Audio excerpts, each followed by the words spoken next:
સમાચારમાં આગળ વાત કરીએ તો વાવ થરાદના શિવનગર વિસ્તારમાં લો વોલ્ટેજની સમસ્યાએ ફરી વિવાદ ઊભો કર્યો છે।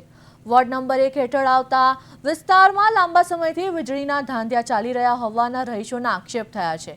મહિલાઓ સહિત સ્થાનિક રહીશો અને મહિલા કોંગ્રેસના પ્રમુખે નવી ડીપી મૂકવાની તેમજ વર્ષો જૂના વીજ થાંભલા હટાવીને નવી લાઇન અથવા અંડરગ્રાઉન્ડ વાયરિંગ કરવાની માંગ ઉઠાવી છે।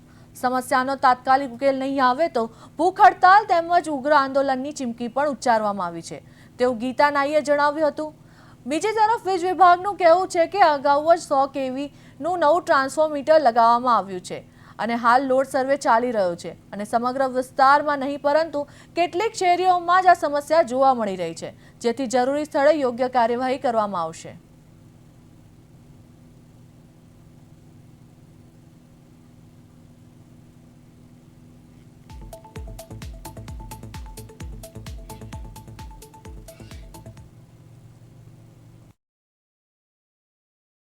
કોર્પોરેટર છું અને આ બેનો બધા મને રજૂઆત કરતા હતા કે ગીતાબેન અમારે લાઇટનો મોટો પ્રશ્ન છે અને વોલ્ટેજ ઓછા આવે છે, અમારા ગરડા બુઢા છોકરાઓ પંખા નથી ચાલુ થતા અને અમે બળી જઈએ છીએ, અમારે પાણીનો મોટો ત્યાં પ્રશ્ન છે તો મોટર વગર પાણી નથી આવતું, તો મહેરબાની કરીને એક અમને લાઇટનો આટલો નિકાલ અમને કરી આપો। તો અમને અહીંયા આયા તમને જીબીના અધિકારીએ એવું કીધું કે હું મારી રીતે કામ કરીશ, તો અમે એવું કીધું કે સાહેબ તમે તમારી રીતે ભલે કામ કરજો પણ અમને એટલું તમે કહો કે અમે 29/5ની અરજી આપેલી હતી અને 1.5 મહિના ઉપર થઈ ગયું છે, હજી સુધી સાહેબ તમે આનો નિકાલ કેમ નથી લાવ્યો?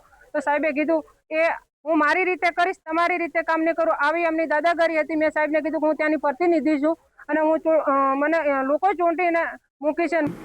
તે બાબતે અમે અગાઉ 100 kVનું ટ્રાન્સફોર્મર નવીન ઊભું કરી અને 5 ગાળાના 4 વાયરના લાઇન ખેંચી અને લોડ બાયફર્કેશન પણ કરેલ છે, જે હું પોતે રૂબરૂ સ્થળ વિઝિટ પણ કરેલી હતી અને અમારો સ્ટાફ લોડ પ્રમાણે લોડ સર્વે પણ કરી રહ્યો છે અત્યારે અને અડધો સર્વે બાકી છે જે અમે પૂર્ણ કરીશું।